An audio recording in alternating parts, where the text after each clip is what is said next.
All right, man, let's get straight to it. I know y'all looking like, I know that's not who I think it is, but it is who you think it is, man. It's your boy, man. I'm back. I just want to tell y'all, thank y'all. Thank y'all for sticking with me. I know it's been a minute. I want to apologize to everybody again for the long absence, but I told y'all from the jump, had to get my life together. I'm sure y'all can tell this is not the same background as I usually record in, and that's because I have finally moved out, man. So now that I've moved out, I can really focus on the things that I want to focus on fully. Also, during my absence, I've also finished my master's program, as you guys can see right here.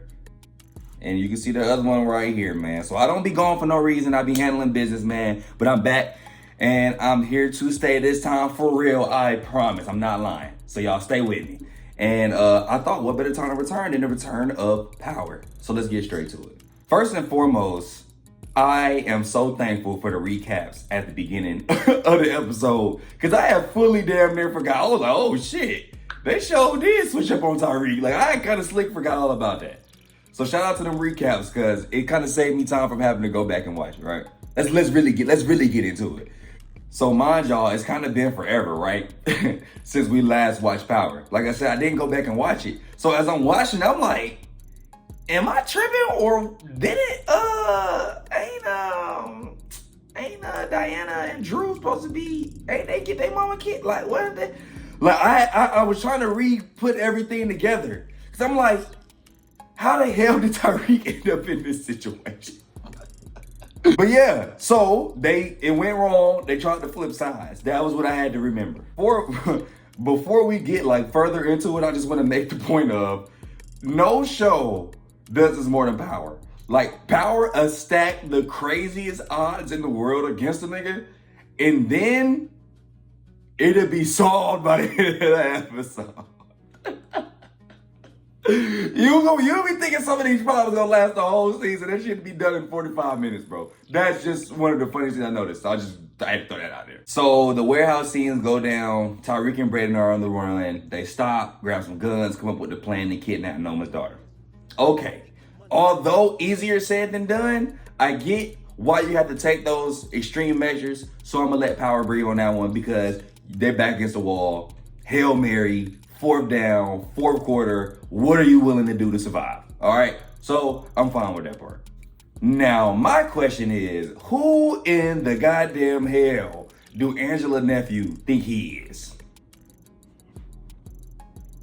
Like, bruh. This is not no video game, bro. Your ass is going to die.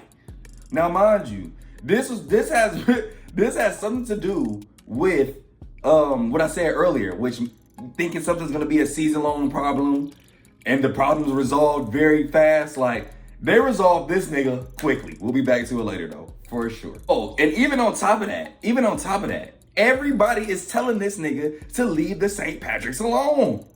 Like, everybody who's been trying to do it to him has told him to stop trying to do it to him, because then you're going to get it done to you. You feel what I'm saying? So, chill. Well, your boy ain't chill. And we will talk about his fate at the end of this video. Kane operates like with the health of like a superhero, or like a super villain, or like some type of sci-fi film. Because I don't know nobody who can get shot 40 minutes ago, supposed to be going to go get surgery, stop at somebody else's house. Mind you, these is not no niggas in the hood. These is rich white folks' house, and do what he did. it's like Kane be living like Debo, like the ultimate Debo. You know what I'm saying? Like the biggest, baddest wolf ever. I did like the part when all of Monet's exes came and started grilling her ass. Monet's a horrible person. Like, it really is just that simple. They whole family horrible. The kids try to get the mama killed, which I kind of understand. Monet got the daddy killed. Like, Monet really is a show. She is a cluster. You know what I mean? That's just what she is. That's just the reality of who she is. And now she's paying the consequences of that. And I'm gonna talk about, let's just get all the Monet stuff out while we're talking about Monet. Monet should be dead as a doorknob. Monet should be dead as a doorknob. Even when they flatlined her on the show, I said, come on, I know Power well enough to know, like, come on, man. Like, you can jump off the top of the Empire State Building and land on your head. And if you a main character in Power, you do have a 75% chance of surviving. That's just the reality of this show. So, she survives. We know that. She makes it through the end of the episode. That's pretty much it for her for this episode. So finally, Brayden and Tariq get to the airstrip to try to kidnap Mona's daughter. And apparently, Brayden is John Wick and Tariq is Bro off the Equalizer, Denzel off the Equalizer, because they just pulled up and murdered a whole group of trained artillery security guards for one of the most successful drug dealers in the world. 2 freshmen, 18-year-olds. First of all, let's talk about Tariq's doing drills in a Louis V. Scully. Can we talk about that? That brother be fresh when he go do crime. He's the freshest criminal. I don't know if y'all know K-Flock. He's like K-Flock. Go look up what happened to K-Flock. He got arrested because he did a drill in some Amiri jeans. Only so many people on the block have Amiri jeans, K-Flock. So there's that. And, well, of course, Noma's daughter has on headphones and missed the entire bloodbath and did not see absolutely anything. And not to mention, the daughter does get away, so they don't even get her. They don't get her. Now, let's talk about my dog, T'Challa, the Black Panther that be with Noma. Y'all saw he tried to put that on her. Y'all saw that, right? He tried to put on her. And she slapped down on his ass.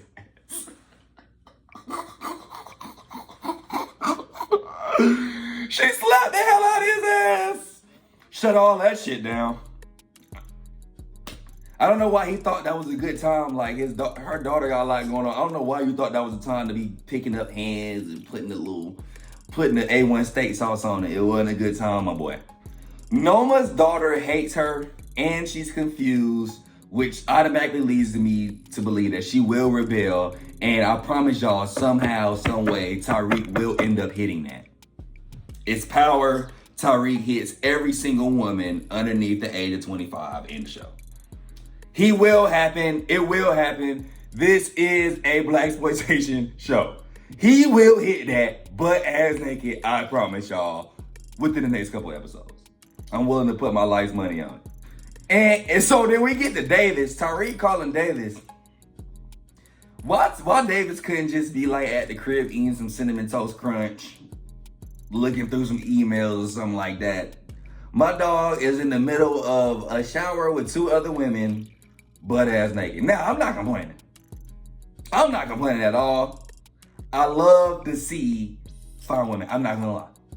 But it's just like, why? But I know why. It's the entertainment factor, and it is what it is. But it's just funny. Like, I don't know. I think I'm hypercritical of it because of this. But I just want y'all to know I do really enjoy watching it. I'm just hypercritical when we're really breaking it down. I do really enjoy the show. So during that conversation, long story short, Davis pretty much tells Tariq, my boy, you on your own with this one. To make a long story short, that's pretty much what that scene was. Now, if I'm Brayden and everything just happened, the way it just happened, the first thing I'm doing when I get in that car is calling my sister, who is a roommate of the people that just tried to kill us, and tell her to stay as far away as possible from them Negroes. That's what I would have done if I was a white name named Brayden Wesson. Now, he did not do that. His sister ended up getting kidnapped by Drew and Diana. Diana gets a phone call in the middle of the ride and says that the mama's having complications. She's going crazy because she has like this guilt. The mama survived because the mama tried to save her. So all of a sudden, all is well for her, I guess. So, and Drew's still on crash out mode. Diana gets out the car, Ubers to the hospital. Drew stays in the car with Brayden's sister. Now, if I'm Brayden's sister, there's no way in hell I'm staying in this car without Diana, especially with how strange this seems like it's going. Oh, I forgot to mention how Brayden finds out. They do like a little phone call kind of sort of thing, where he's able to hear his sister and he's able to hear that she's with them. And Drew says like, hey, blah, blah, blah, I got your sister. If you want her, you're gonna come get her from this place, right? So Braden's like, nigga, that's my sister. I'm going whether or not it's a setup or not. And I feel that. You gotta go do what you gotta do. And Tariq stayed back at first, but you knew he was gonna come clutch it at least a little bit. You know what I'm saying? So they get to the like pier, wherever it was they was at. And Drew obviously like, he kind of folded a little bit. And she pepper sprayed him and she got out. Now the timing and power of the entire episode is just so funny. Like the timing of everything be so coincidental. It'd be insane. But it is what it is. Braden gets there as she's running. He gets to her. Drew sees it. Drew comes running. Drew drives. Then here comes Tariq coming at 80 miles per hour in a truck. Slams Drew head on. Like, not head on. He comes like, Drew's on the driver's side. Drew gets hit by the truck straight up. Drew get out and walk away.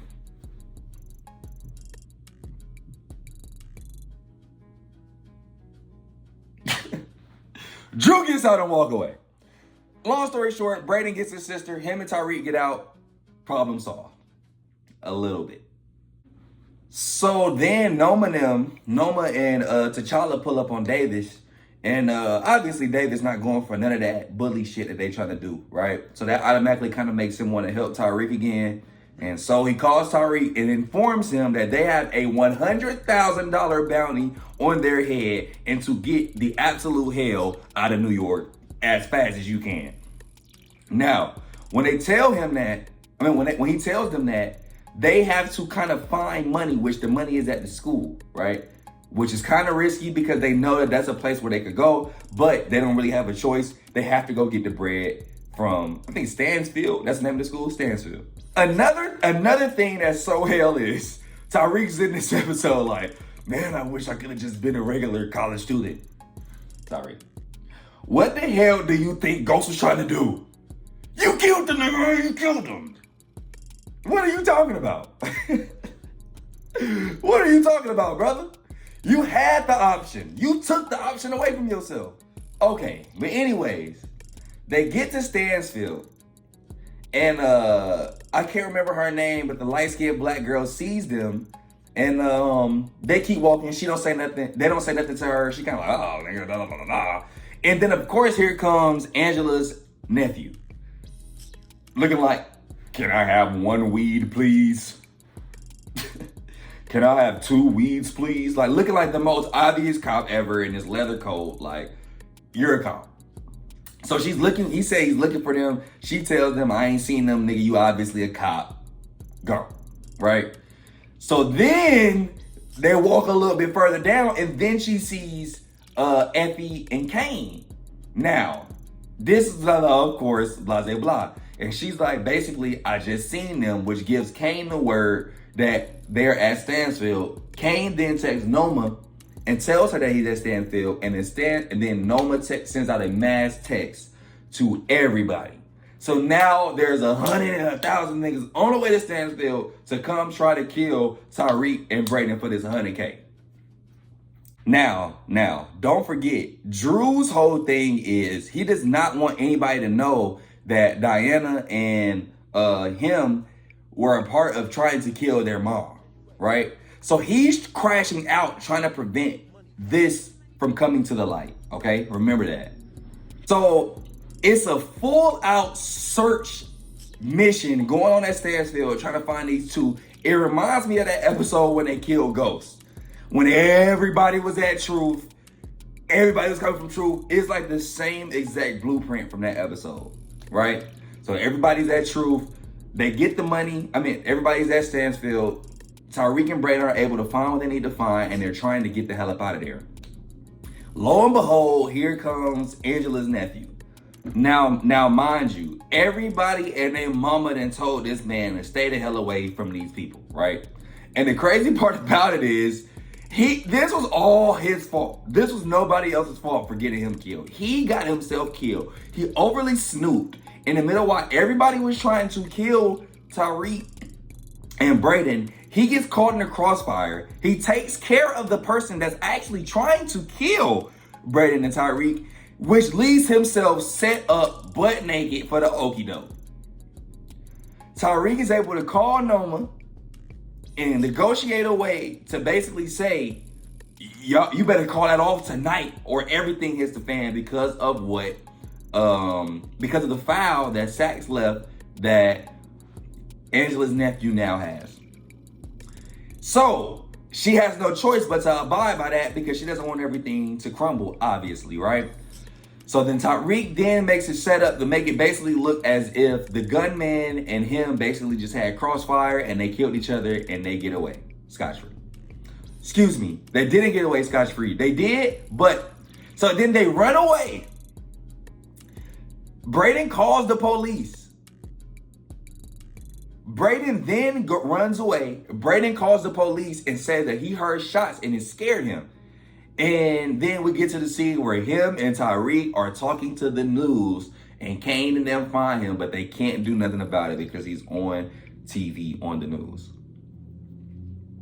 Now, I know that they already had some problems before with kind of being involved in this type of stuff, so I feel like being on the news would be kind of counterproductive, especially towards the image that Tyreek just had with these type of things. So, you know, give or take there, and they got about that situation. They got about that situation that I thought was going to take way more than one episode, but it just took one episode. So, there it is. I look forward to the rest of the season of Power.